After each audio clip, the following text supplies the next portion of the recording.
We're thankful to BetterHelp for sponsoring today's video because going back to school can be stressful. Who loves being trapped in a building with adults, judging your intellect while simultaneously attempting to figure out how to interact with your peers around you? Barely anyone! I don't want to put my trauma on you, but school sucked for me, and I could have used a mental health boost from a professional like those at BetterHelp. BetterHelp is a platform where therapists and their clients can communicate effectively and people like us can get the most out of therapy. Starting therapy with BetterHelp is easier than a pop quiz. Fill out a questionnaire and you will match with a therapist in as little as a couple of days. One of the best features of BetterHelp is that if the first therapist doesn't feel like the right fit, you can easily switch to another one until you find someone you really connect with. They carefully make sure therapists on the platform are well qualified, and their customer support team is there to help you if you have any questions. If you're struggling and think you'd benefit from a therapy session, click the link in the description or go to betterhelp.com/CinemaSins and get 10% off your first month of therapy.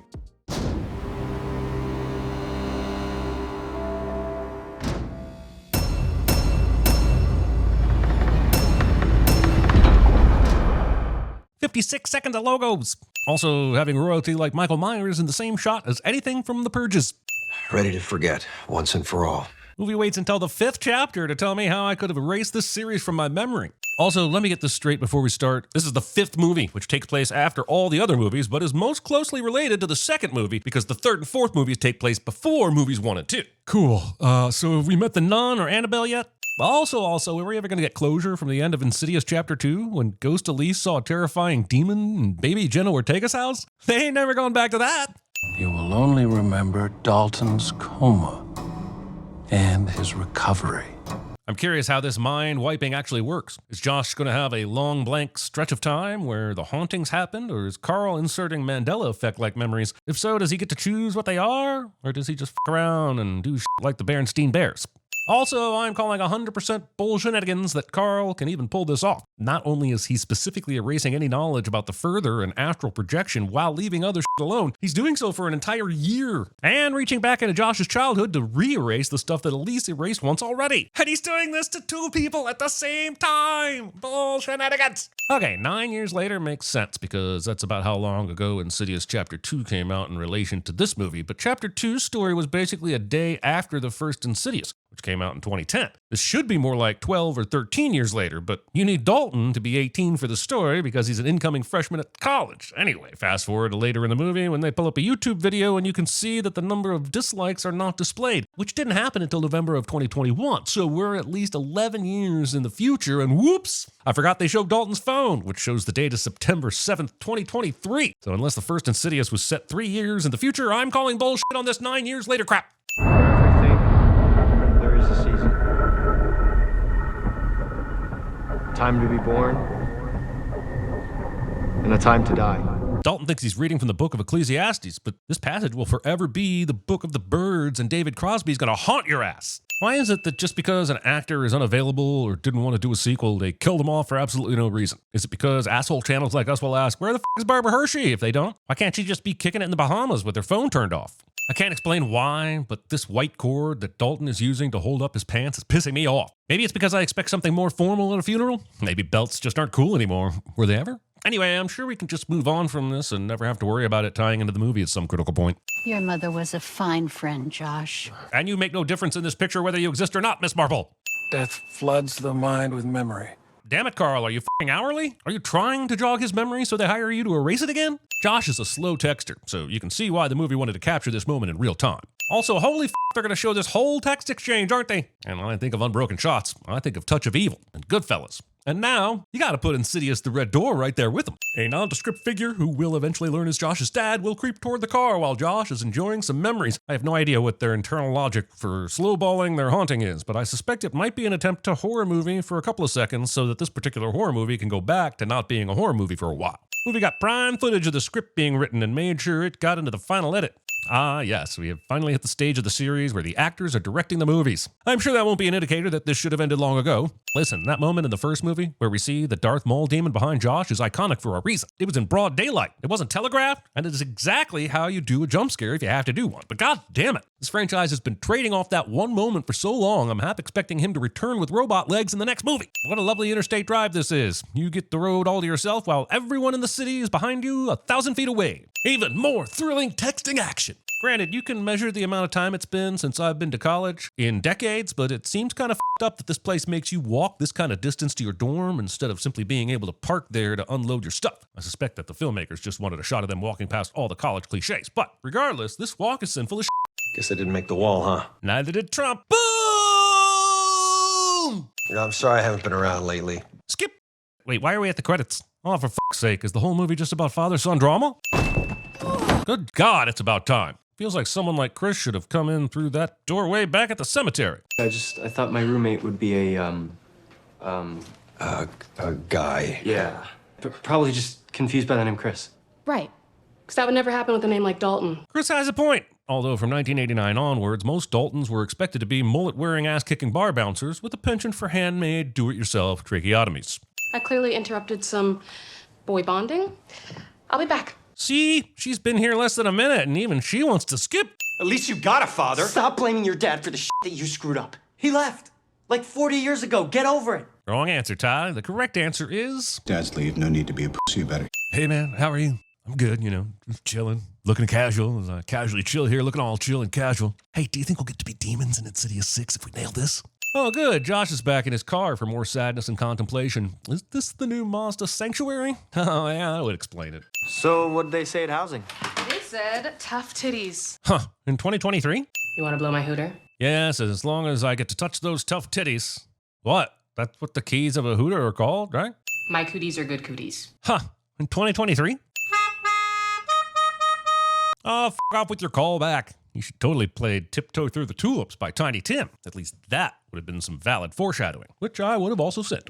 On Sundays, I wear a monocle and I order takeout with a British accent. I have follow-up questions, but fortunately, I don't give a shit about the answers, so let's just send the quirky comic relief sidekick cliche, in the British.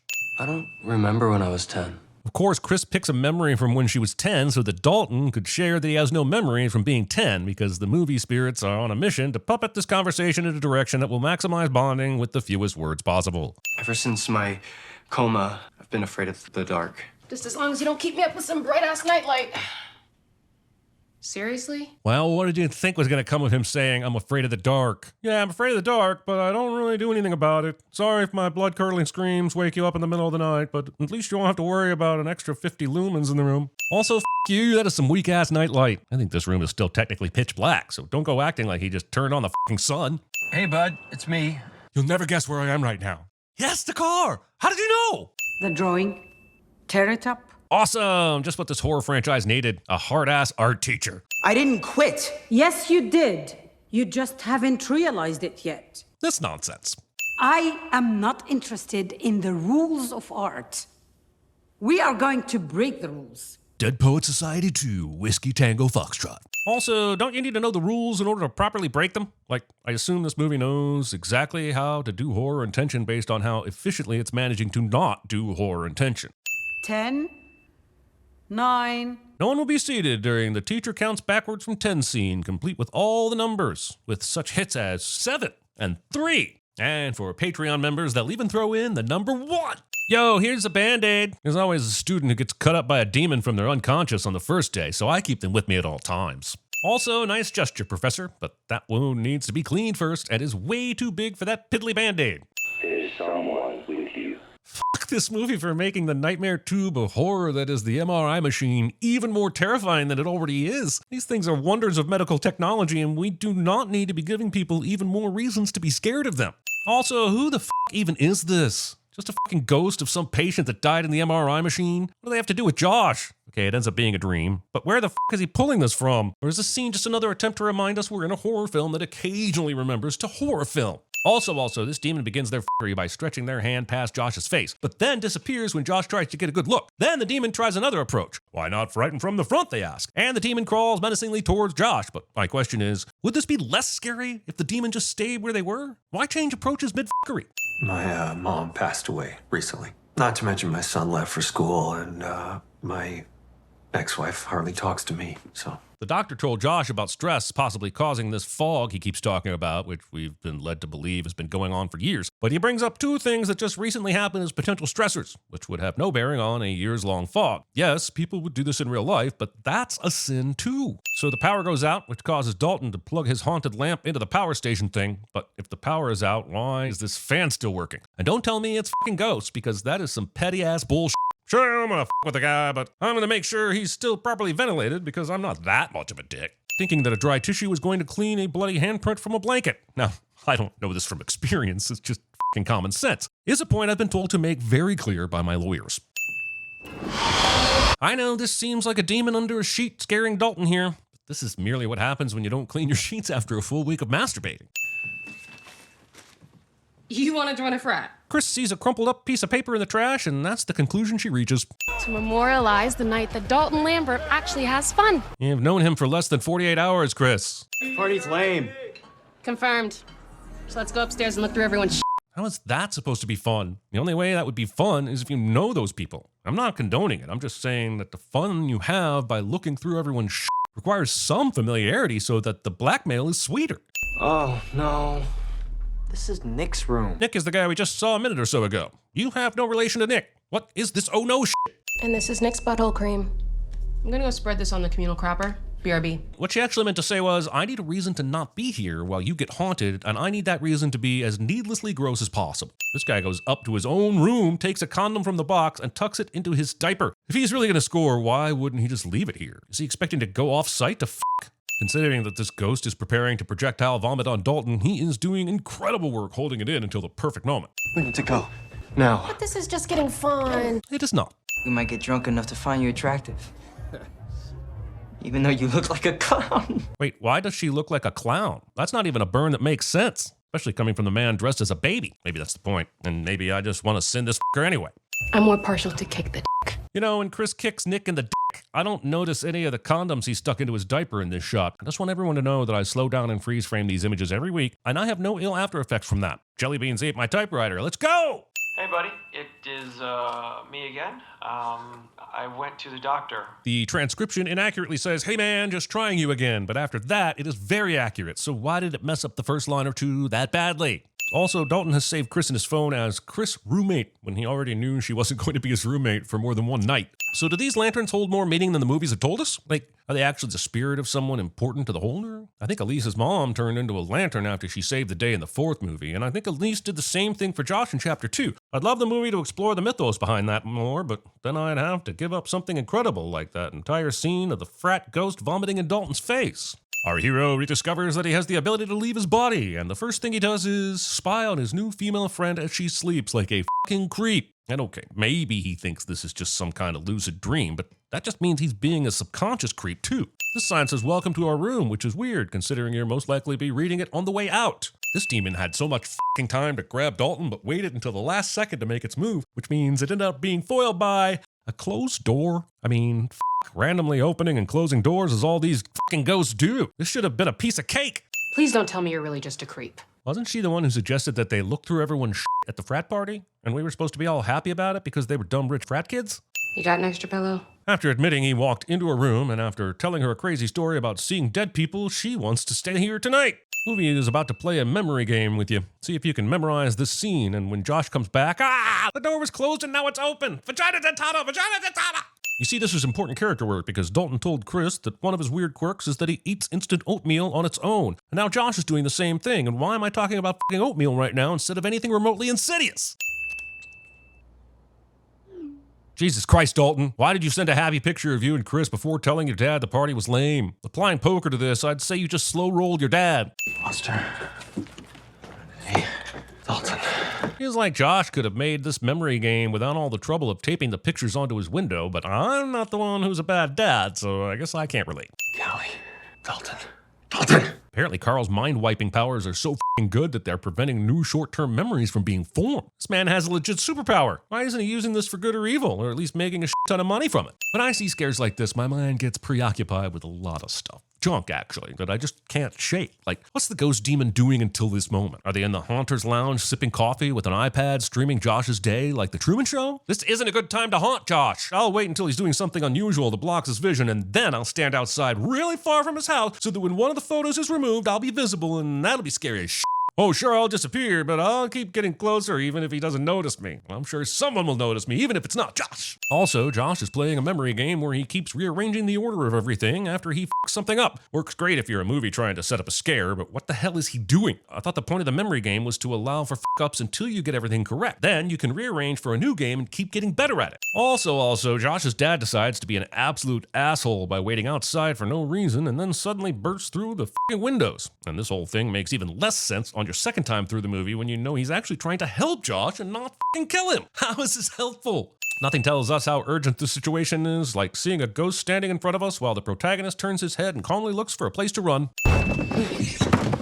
The ghost that can break through windows, close doors with his mind, and apparate across entire rooms is somehow stopped by a regular-ass bedroom door. Got bored, making a sandwich. Aha! You thought I was making a sandwich, but I was here the whole time. Why do I do what I do? Nobody knows. Scary though, huh? As Josh slips into the further, I can't help but feel a level of vindication 10 years later. How did Josh suppress his memory to astral project? If he forgot he could do it, wouldn't his subconscious just figure it out all over again? And my reward to myself will be these 5 cents. So Josh's ghost dad jumped through the windows, chased him through the house, and threw him into a closet, all so that Josh would find these pictures of him. Seriously, why didn't he just put the f***ing photos on his bedside table or float them in front of his face? This feels like way more ghost energy than he needed to expend. An effect used not only to create volume and definition, but also a specific unseen light source. Says the person who apparently doesn't care about the rules of art. 3, 2... Freddy's coming for you. Wait. Wrong franchise. I must have dozed off and astral projected myself into a better movie that also deals with an alternate dimension that's only accessed through sleep. A curious photo case of Benjamin Burton. Come on, man. Doesn't that mean anything to you? A red door? Is this what happens when you go to college? You get all cryptic and No, it's what happens when a 5th movie in a franchise feels the need to justify itself by looping into the earlier, more successful movies. Just an absolute Ouroboros of cryptic desperation. So, after the whole spooky dream, not a dream thing the other night, I'm gonna need that key back. Considering neither you nor us heard a key in the door, Dalton, I think the immediate problem is that you never bothered to lock it anyway. I started poking around the old interwebs, and guess what? That is like 95% porn. It's an absolute cesspit. I lost a whole weekend. You are an astral projector. Astral projection. Chris did a few hours of research based on the search term creepy guy's spirit walks into my dorm while he sleeps, and was led not only to astral projecting, but to the 2 guys who actually investigated Dalton's hauntings when he was 10. F***ing AI, man. Our physical body falls asleep, and our astral body leaves that physical body and floats off into another realm. Or you just get to wander around your fellow students' dorm rooms undetected and play with their hooters. Dalton clicks on a video with a 1-minute, 2-second runtime, and it goes for 1 minute and 22 seconds before Dalton stops it himself. Also, does Elise strike you as someone who went to colleges and lectured about the further? She seemed to keep this kind of private throughout the series, and in the first Insidious, Renee didn't know where to turn until Josh's mom said something about using Elise in the past, which is not exactly like someone who goes around doing lectures and is well known. Also, since Elise is clearly not afraid to talk about it publicly, why isn't this shit common knowledge? Okay, Elise is dead, but are her nieces, Josh, Dalton, and Carl the only ones who could travel into the further? That's a high percentage of people given that small social circle, so why can't more people travel there? What I'm saying is that by this point, the further should be so well known, it should have its own Starbucks and Walmart. Some are doomed to live the worst mistakes of their lives over and over and over for all eternity. If some ghosts are there for an eternity, then I have to wonder why the further isn't a lot more crowded whenever we see it. They want life, and they can come to our world to get it. Don't worry, they mainly just f*** around with doors and are easily deterred by shouting and shoving. Keep a steady stride. F***ing what? After years of experience, that's your advice? Walking? Jeez, that's one step down from who you gonna call. What if he was talking about this door? So what, you want to go back and ask him?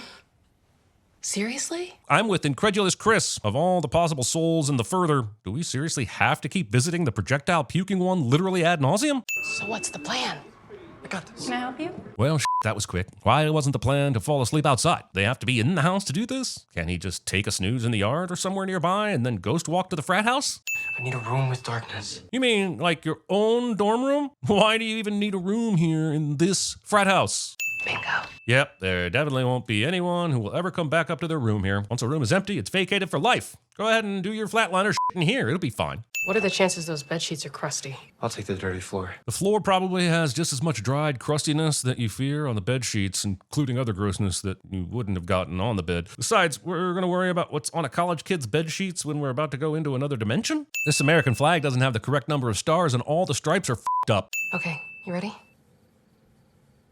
10, 9. So literally anyone can do the backward countdown, hypnotize Dalton into the further thing? I always thought it was weird that Tucker managed it, but I figured he was just Elise adjacent enough to make it work. But fucking Chris just Googled this shit. She's counting backward. I mean, is this even necessary? Earlier, Dalton just fell asleep at his desk and fell into the further. Also, Jesus, this movie has 3 countdowns from 10. Why couldn't we just do a snap of the fingers or say, Expelliarmus? Get this going. Are you floating yet? Farewell, traveler. I have to say that Chris is remarkably chill for someone who is witnessing a human spirit leave their body and manipulate objects, considering it's a thing she's only been aware of 24 hours. You out here, Dalton? Hey, Chris, don't be stupid. I'm gonna be a while. Gross. Everything about the way Paige reacts to Nick the Dick suggests that she wouldn't have even agreed to show up to study at his frat in his room in the first place. And yet here she is, not only here, but pretending like taking a while in the bathroom isn't something that affects us all. Just wait until you're studying with someone you do like, Paige, and you suddenly have to run to the bathroom and take a while. Where's your God then, Paige? Where's your God then? Dalton! And then something invisible starts choking Chris, which is yet another thing I've never seen in this franchise. Usually there's a very visible demon doing this, but not this time. Not until Dalton sees the demon for himself in the further and we realize it's the one from the first movie. Also, why is the demon f***ing around with Chris when Dalton's spiritless body is right there? The whole point is that the demons need an empty vessel, so why wasn't it attracted to Dalton's empty body first? Hell, demon already spent a lot of time working up the power to inhabit a younger Dalton, so shouldn't he have a head start? Also, the guy who plays Lipstick Face Demon also plays several of the spooky nasties in the Conjuring movies and has therefore managed to carve out a niche purely as that guy that keeps haunting Patrick Wilson. Time to go to the library and do research in a horror movie cliche. I'm sorry. I didn't know anyone could get hurt in the real world. You mean apart from that time a demon cut your hand in the real world? You know, that thing that happened a couple days ago? It's okay. It's not like you have a constant reminder of said injury smeared on a canvas in your room. You have no idea what you're messing with. How is this news? Can we talk? Why didn't you try calling first? As Dalton trauma paints a memory of his dad coming at him with a hammer, I am reminded that some humans will literally wait for an awakening inspired by contact from a ghostly extra dimension rather than go to therapy. Oh, shit. Do you know what this means? It means Dalton's gonna fail art class! Blowing out a candle in the further means power outage in the real world. Got it. Maybe he's just reaching out. Yeah, reaching out by crashing through a fucking window and throwing his son into a cupboard? Renee has a fucked up definition of just reaching out. Wow, these pictures of Josh as a kid look super different from the ones we saw in previous movies. We could have gotten through this together. Dude, she just described how a demon used your body to try and kill her and your 3 kids with a fucking hammer. Is this you? I love how we have 2 different haunting stories going on at the same time, and Josh finds out just enough about his story to drive out to see his ex-wife. Right at the moment, Dalton has learned just enough about his story to merge the 2 hauntings together right before the 3rd act. Yes, that's how movies work. You're asking me why that's a sin when that's how it is? Wait, am I talking to a hypothetical person or am I arguing with my brain again? He's been having nightmares and visions. I feel the worst for Carl. His hypnosis only worked as long as film producers were willing to not make a 5th movie. Now it's super weird how his hypnosis lasts for like 9 or 10 years before wearing off, almost like a tetanus shot. Wait, why is the hammer in the painting real all of a sudden? Since when is this a part of Insidious lore? It was like Wile E. Coyote drawing a tunnel on a rock and Roadrunner can just go through it like it's a real tunnel. This scene plays like the one in Insidious Chapter 2 where we see things that were never explained in Part 1 get answered, like who was at the door when Josh went to investigate the knocking, and it turned out that it was him, astral projecting through time. However, this scene from Insidious 2 does not need an explanation. Elise hit the demon that was possessing Josh over the head with a rocking horse before he could swing the hammer. Now they seem to be retconning this and making college Dalton the savior of kid Dalton. After 13 years of trying, the ghost demon of Parker Crane finally possesses the body of Dalton and, well, didn't seem all that hard. I don't know what's different now compared to any of the other times Dalton has been in the further other than we're now headed toward the end of the movie. Excuse me, I need to walk over here and set up a scare. Nope, can't do it where I'm sitting. This requires you to wonder where I am and find me standing in a corner so I can properly set up a big bad demon reveal. Dalton, you okay? Are you okay? Why aren't you turning on some fucking lights? Or given your previous experience of being almost choked to death, getting the fuck out of there. Also, I guess Dalton's demon is a huge fan of the Blair Witch Project. I've done some research, and there isn't a single vinyl record I can find that had Tiptoe Through the Tulips, the song playing now, and Fill Your Heart, the song that Parker was playing earlier, on the same side. Fill Your Heart was always on the B-side, especially on the full God Bless Tiny Tim album that appears to be playing right now. Now, this record player looks old as balls, so it almost certainly doesn't have any auto-flip capabilities, all of which means that Parker has figured out a way to flip this record in the further while he's possessing a body in the real world, and that honestly might be the biggest sin of the franchise. Well, Mr. Parker, you finally done it. You finally trapped the Dalton by only taking his body. Where are you going to keep his soul? Under some chairs. Nice. Wait, what?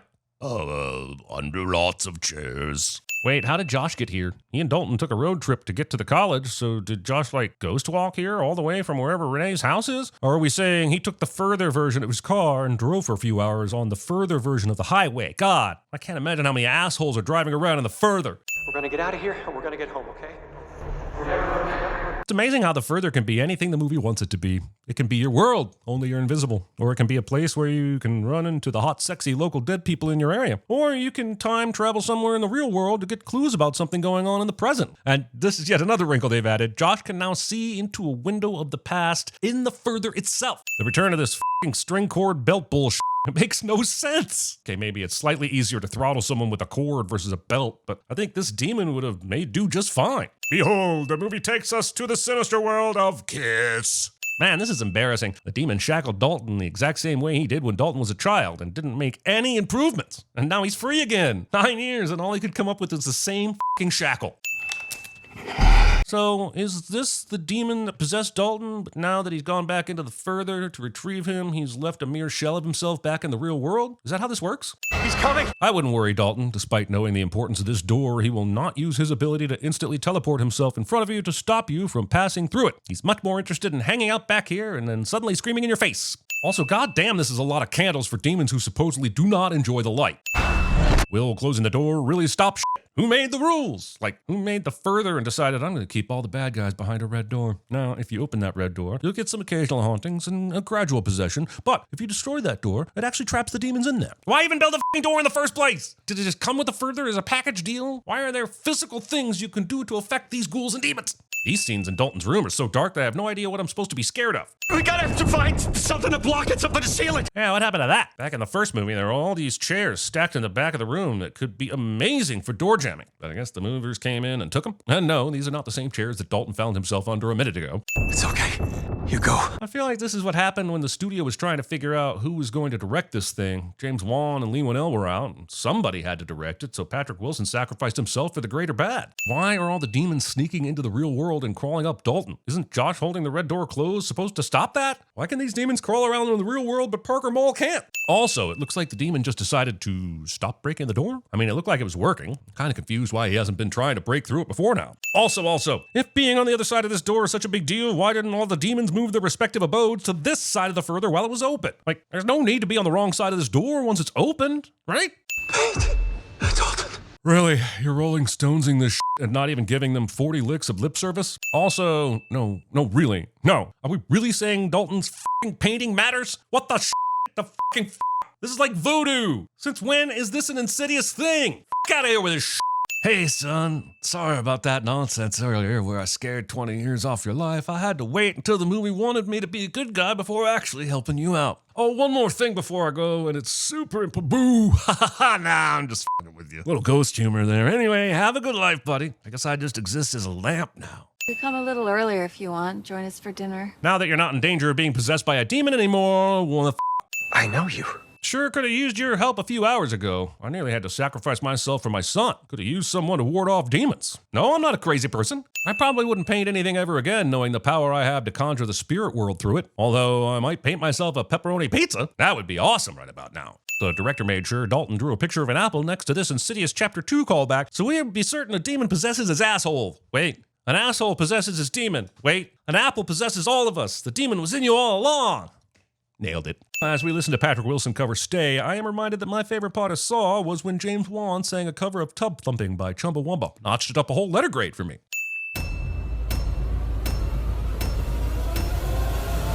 Okay, I have an idea. How about instead we watch a nature show? Neither of you will remember the last year. You know, find somewhere, maybe you get a facial, and hire a decorator to come in here quick, 'cause damn. I might play ball, but I will never sign that. There will be no foolish wand-waving or silly incantations in this class. I don't expect many of you to appreciate the subtle science and exact art that is potion-making. I am not interested in the rules of art. We are going to break the rules. Then I want you to break them again. Thank you, Mr. Dalton.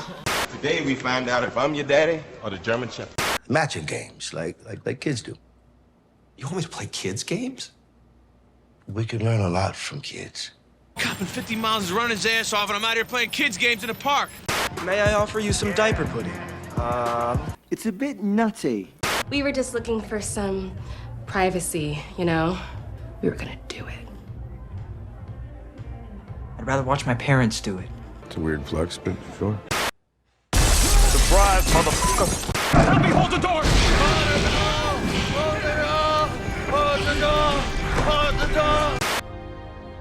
Hey, Dad? You want to have a catch? How much more black could this be? And the answer is none. None Is that good? more black.